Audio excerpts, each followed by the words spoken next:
میں انہیں آواز دیتا ہوا ان کی طرف دوڑ پڑا. ارے فیروز, کہاں جا رہے ہو؟ میری بات تو سنو, ادھر آؤ. شرافت علی مڑ کر دیکھتے ہوئے بولا, اجلانی ادھر آؤ جلدی, وہ ادھر کوٹھی کی چھت پر ہے. پھر وہ دوڑ پڑا. میں بھی ان کے پیچھے ہو لیا. آبی, گلزمان اور فاطمہ بھی میرے ساتھ تھے. میں لزی کو فاطمہ ہی کہوں گا کیونکہ اس کی داستان سننے کے بعد اسے لزی کہنا اس کے ساتھ زیادتی ہوگی, اور پھر اب تو سبھی جان چکے تھے کہ اس کا اصل نام فاطمہ ہے. نیچے کمروں میں چکرانے کے بعد ہمیں کمرے میں اوپر جانے کا زینہ دکھائی دیا اور ہم سب اس میں سے گزرتے ہوئے اوپر چلے گئے. فاطمہ نے پیچھے سے چلا کر کہا, یہ کیا کر رہے ہیں آپ لوگ؟ احتیاط سے اوپر چڑھیں, وہ خالی ہاتھ نہیں ہوگا, کچھ اور لوگ بھی اس کے ساتھ ہوں گے, اور یوں اندھا دھند ان کے سامنے جا کر ہم ان کی گولیوں کا نشانہ بن جائیں گے. پلیز روکیے انہیں. اچانک اوپر سے گولیاں چلنے کی آواز سنائی دینے لگی. اس کے ساتھ ہی سب سے آگے جانے والا فیروز کرہا کر نیچے گرا. ہم سب بھی ایک دم ٹھٹک کر رک گئے. سبھی کی نظریں فیروز پر تھیں. ایک لمحے کے بعد فیروز دوبارہ اٹھا, مگر دوسرے لمحے لہرا کر نیچے بیٹھ گیا. ہم اسے دم بخود دیکھتے رہ گئے. چند لمحے کے لیے تو جیسے سب کو سکتا ہو گیا تھا. فیروز سیڑھیوں کے اختتام پر پڑا تھا اور اس کا بدن یوں بل کھا رہا تھا جیسے وہ شدید اذیت میں مبتلا ہو. ہم لوگ ابھی حیرانی کے اس شدید جھٹکے سے سنبھل بھی نہ پائے تھے کہ ہمارے کانوں نے کسی ہیلی کاپٹر کی آواز سنی جو بہت تیزی سے قریب ہوتی جا رہی تھی. اس کے ساتھ ہی چھت سے اوپر جانے والے راستے کی طرف ایک بار پھر گولیاں برسائی جانے لگیں. فاطمہ نے پیچ و تاب کھاتے ہوئے کہا, وہ بھاگ رہا ہے, وہ بھاگ رہا ہے جناب علی. ہیلی کاپٹر آئزک کو لینے آ گیا ہے. جب بھی وہ سیڑھیوں کی طرف فائرنگ کر کے ہمیں اوپر جانے سے روکنا چاہتا ہے. ذرا راستہ دے مجھے, میں اوپر جا کر دیکھتی ہوں. وہ آگے بڑھنے لگی مگر میں نے اس کا بازو پکڑ کر اسے روکتے ہوئے کہا, نہیں, ان برستی گولیوں میں تم اوپر جا کر اسے کس طرح روک سکتی ہو؟ یہ تو سراسر خودکشی ہوگی. نہیں, تم اوپر نہیں جاؤ گی. ٹھہرو, میں دیکھتا ہوں اسے. میں نے اوپر جانے کی کوشش کی لیکن شرافت علی نے میرا راستہ روک لیا. کیا کرتے ہو یار؟ انہیں روک رہے ہو خودکشی کرنے سے اور خود اوپر جا کر وہی کام کرنا چاہتے ہو. وہ دیوانہ ہو رہا ہے اس وقت اور تواتر کے ساتھ اس طرف گولیاں برسا رہا ہے. وہ ہر قیمت پر نکل جانا چاہتا ہے یہاں سے. ایسے میں ذرا بھی بے احتیاطی جان لیوا ثابت ہو سکتی ہے. فیروز کو تو وہ نشانہ بنا ہی چکا ہے, لیکن اس طرح تو وہ نکل جائے گا اور ہم کچھ بھی نہیں کر سکیں گے اس کا. میں نے جھنجھلائے ہوئے انداز میں کہا. ہیلی کاپٹر کی آواز اب ہمیں بالکل اپنے سروں پر سنائی دینے لگی تھی. اس کے ساتھ ہی فائرنگ بھی رک گئی تھی. شرافت نے میرا کندھا دبا کر کہا, ٹھہرو, میں دیکھنے کی کوشش کرتا ہوں اسے. وہ دیوار کے ساتھ پشت لگا کر آہستہ آہستہ اوپر اٹھنے لگا اور 2 سیڑھیاں چڑھنے کے بعد ایک دم سیدھا کھڑا ہو گیا. این اسی لمحے ہیلی کاپٹر کی آواز دور ہونے لگی. اوہ, وہ نکل گیا. شرافت ایک دم چونک کر بولا اور اچھل کر اوپر بھاگا. اس کے پیچھے ہی پیچھے میں بھی 2 سیڑھیاں پھلانگتا ہوا اوپر جا پہنچا مگر ہمیں دیر ہو گئی تھی. ہیلی کاپٹر کافی دور جا چکا تھا. اس سے ایک رسی کی سیڑھی لٹک رہی تھی اور کوئی شخص اس سیڑھی سے لٹکا ہوا آہستہ آہستہ ہیلی کاپٹر کی طرف بڑھ رہا تھا. یہ یقیناً آئزک ہی تھا. ہمارے پاس غصے سے دانت بھینچنے اور ہاتھ ملنے کے سوا کوئی چارہ نہیں رہا تھا. فاطمہ, آبی اور گلزمان بھی اوپر آ گئے تھے اور سب بے بسی سے ہیلی کاپٹر کو دور جاتا دیکھ رہے تھے جس کا رخ مغرب کی طرف تھا. وہ پھٹ رہی تھی. آسمان سے سیاہی آہستہ آہستہ سمٹ رہی تھی اور ہماری نظریں ہیلی کاپٹر پر تھیں. اچانک فاطمہ کی آواز نے ہم سب کو چونکا دیا. وہ کہہ رہی تھی, اس کا رخ مغرب کی جانب ہے, اس پر نظر رکھو اور ہیڈ کوارٹر کو کہو فوراً ایک ہیلی کاپٹر کو اس کے پیچھے بھیج دیں. سمندر پر بھی نظر رکھنے کو کہو, کوئی بوٹ یا جہاز ایسا نظر آئے جس پر وہ اترے تو اسے فوراً تباہ کرنے کی کوشش کی جائے. ایک ہیلی کاپٹر ادھر بھیجنے کو کہو, میں اس کے پیچھے جانا چاہتی ہوں. اوور. وہ وائرلیس پر کسی کو ہدایات دے رہی تھی. میں حیرت سے آنکھیں پھاڑے اسے دیکھتا رہ گیا. ہدایات دینے کے بعد اس نے سلسلہ منقطع کر کے اپنے ہاتھ میں پکڑے ہوئے چھوٹے سے وائرلیس سیٹ کو بند کیا اور اپنی بیلٹ میں اڑس لیا. یہ تم کس کو ہدایات دے رہی تھی؟ کون سے ہیڈ کوارٹر کو پیغام بھیجا ہے تم نے؟ میں نے پوچھا. وہ جو 4 آدمی میرے ساتھ آئے ہیں انہی میں سے ایک سے بات کی ہے میں نے. آپ فکر نہ کریں, ہم پوری کوشش کریں گے آئزک تک پہنچنے کی. ممکنہ حد تک اس کا پیچھا کریں گے ہم. آئیں فیروز کو چل کر دیکھیں, انہیں طبی امداد جلد از جلد ملنا چاہیے.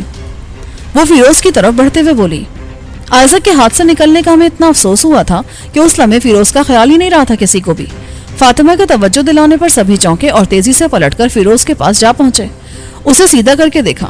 گولی اس کے سینے میں لگی تھی. سرخ سرخ لہو کسی پرنالے کی طرح اس کے سینے سے ابل رہا تھا اور اس کا جسم بے جان ہو چکا تھا. اس کی موت کے انکشاف نے ہم میں سے ہر ایک کو افسردہ کر دیا. مجھے تو جیسے اپنا دم گھٹتا ہوا محسوس ہونے لگا اور آنکھوں کے سامنے اندھیرا چھانے لگا. ایسا لگ رہا تھا جیسے میرے سر پر سے آسمان ہٹ گیا ہو. گلزمان کی ہچکیاں بن گئی تھیں. وہ کسی یتیم ہونے والے بچے کی طرح فیروز کی لاش پر رو رہا تھا. میں سمجھ رہا تھا کہ فیروز کی اس اچانک اور بے وقت موت نے مجھے سب سے زیادہ متاثر کیا ہے, لیکن یہ محض میرا خیال تھا. میرا تو اس سے صرف چند روز کا ساتھ تھا. انور, کمال, گلزمان اور خان اس کے پرانے ساتھی تھے. وہ چاروں نہ جانے کب سے ایک ساتھ یہ جہاد کر رہے تھے اور فیروز کو انہوں نے اپنے بزرگ, سردار, سرپرست یا یوں کہیے کہ باپ کا سا درجہ دیا ہوا تھا. لہٰذا انہیں اس کی موت کا ایسا ہی غم ہونا بھی چاہیے تھا. میں ان کا تڑپنا دیکھ کر اپنا غم بھول گیا تھا اور آبی اور فاطمہ کے ساتھ انہیں سنبھالنے اور تسلیاں دینے میں مصروف ہو گیا تھا۔ ایک فکر یہ بھی دامن گیر تھی کہ یہاں زبردست ہنگامہ ہو چکا ہے۔ فائرنگ کی آوازوں سے پورے علاقے کا سکون درہم برہم ہو چکا ہے، چنانچہ کسی بھی وقت پولیس کی یلغار ہو سکتی ہے یہاں۔ ایسے میں ہمارا زیادہ دیر یہاں رکنا خطرناک ثابت ہو سکتا تھا۔ جتنی جلدی ہو سکے یہاں سے نکل جانا چاہیے ہمیں۔ ہم نے بمشکل سمجھا بجھا کر انہیں اس بات پر آمادہ کیا کہ وہ جلدی سے فیروز کی لاش اٹھا کر یہاں سے نکل جائیں۔ موقع کی نزاکت کا انہیں بھی علم تھا، لہٰذا گلزمان نے فیروز کا بے جان جسم اٹھا کر اپنے کندھے پر ڈالا اور وہ لوگ واپس جانے کے لیے سیڑھیاں اترنے لگے۔ آبی کو بھی میں نے ان کے ساتھ ہی بھیج دیا۔ ان کے جانے کے 1-1.5 منٹ بعد ہی وہ ہیلی کاپٹر کوٹھی کی چھت پر اترا تھا جسے فاطمہ نے طلب کیا تھا۔ میں اور فاطمہ تیزی سے ہیلی کاپٹر میں چڑھ گئے۔ اندر پائلٹ کے علاوہ کوئی دوسرا شخص موجود نہیں تھا۔ ہمارے اندر بیٹھتے ہیلی کاپٹر دوبارہ اوپر اٹھ کر فاطمہ کی ہدایت پر اس طرف روانہ ہو گیا تھا جہاں آئزک کا ہیلی کاپٹر گیا تھا۔ فاطمہ اور میں دوربینوں کی مدد سے اس کے ہیلی کاپٹر کو تلاش کرتے جا رہے تھے۔ ہم نے پورا شہر دیکھ لیا، دوربینوں کی مدد سے ہر وہ جگہ دیکھ ڈالی جہاں اس کا ہیلی کاپٹر اتر سکتا تھا، مگر ہمیں اس کا کوئی ہلکا سے سراغ تک نہ مل سکا۔ میں نے فاطمہ سے کہا، اب اس کی تلاش بے سود ہے، دن کا اجالا کافی پھیل چکا ہے، ایسا نہ ہو ہم کسی مشکل میں پھنس جائیں، کیونکہ پولیس کو یہ اطلاع تو ملی چکی ہوگی کہ اس کوٹھی میں فائرنگ کے زبردست تبادلے کے بعد تھوڑے تھوڑے وقفے سے 2 ہیلی کاپٹر کچھ لوگوں کو لے جاتے ہوئے دیکھے گئے ہیں، لہٰذا اس سے پہلے کہ ہمیں گھیرا جائے یہ ہیلی کاپٹر چھوڑ دینا چاہیے ہمیں۔ جی ہاں، میں بھی یہی سوچ رہی ہوں، ویسے آپ فکر نہ کریں، وہ بچ کر نہیں جا سکے گا کہیں، یہاں کراچی میں اس کے سارے ٹھکانے پتہ ہے مجھے، چھوڑنا نہیں آج ہمیں اس کو کسی بھی قیمت پر۔ پھر وہ پائلٹ سے بولی، ٹھیک ہے اب واپس چلیں۔ پائلٹ نے کچھ کہنے کے بجائے اس بات میں سر ہلایا اور پھر ہیلی کاپٹر مشرق کی سمت سیدھا چلنے لگا۔ اب ہم کہاں چل رہے ہیں فاطمہ؟ ہم اپنے ہیڈ کوارٹر چل رہے ہیں، وہیں جہاں سے میں نے یہ ہیلی کاپٹر منگوایا ہے، لیکن ہمارے پاس زیادہ وقت نہیں ہے، ہمیں واپس پہنچ کر فیروز کی تدفین کا بندوبست کرنا ہے۔ ہیلی کاپٹر نے ہمیں کیسے میدان میں اتارا تھا جس میں چاروں طرف بلند 4 دیواری کھینچی ہوئی تھی، ایک طرف دیوار کے ساتھ بہت سا کاٹ کباڑ پڑا تھا، بائیں جانب ایک 2 منزلہ عمارت تھی جس پر کسی فیکٹری کا گمان ہوتا تھا۔ عمارت کی باہر کی دیوار کے ساتھ 4 قیمتی کاریں کھڑی تھیں اور ایک کار ہم سے کچھ ہی فاصلے پر ایک نیم پختہ سڑک پر کھڑی تھی جس کے ساتھ بیش قیمت سوٹ میں ملبوس ایک شخص ٹیک لگائے کھڑا تھا۔ فاطمہ ہیلی کاپٹر سے اترنے کے بعد مجھے ساتھ لے کر اس شخص کی طرف چل دی۔ قریب پہنچنے پر اس نے نہایت ہی خوشگوار مسکراہٹ کے ساتھ ہمارا استقبال کرتے ہوئے پوچھا، مجھے امید ہے مدام آپ اپنے مشن سے کامیاب لوٹی ہوں گی، میرا اندازہ غلط تو نہیں ہے؟ وہ شخص شکل و صورت سے پاکستانی لگتا تو نہیں تھا، لیکن اردو وہ اس طرح بول رہا تھا جیسے یہ اس کی مادری زبان ہو۔ فاطمہ نے ہنستے ہوئے جواب دیا، آپ کا اندازہ بالکل غلط ہے مسٹر رابرٹ، وہ شیطان اس بار بھی بچ نکلنے میں کامیاب ہو گیا ہے۔ اوہ اچھا، یہ کیسے ہوا مدام؟ میری اطلاع کے مطابق تو آپ کا ہیلی کاپٹر اسے شکار کرنے میں کامیاب ہو گیا تھا۔ وہ حیرانی سے بولا، آپ کو کسی نے غلط اطلاع دی ہے، ہم بہت دیر بعد اس کے پیچھے گئے تھے، وہ ہمیں کہیں دکھائی نہیں دیا۔ وہ ایک دم چونک پڑا اور حیرت سے آنکھیں پھاڑ کر فاطمہ کو دیکھتے ہوئے بولا، تو کیا ہمارا وائرلیس؟ نہیں، ایسا کیسے ہو سکتا ہے؟ مجھے وائرلیس پر آپ کے ہیلی کاپٹر سے بتایا گیا تھا، میں نے خود رابطہ قائم کر کے پائلٹ سے پوچھا تھا۔ میں نے اور فاطمہ نے ایک ساتھ چونک کر اسے دیکھا۔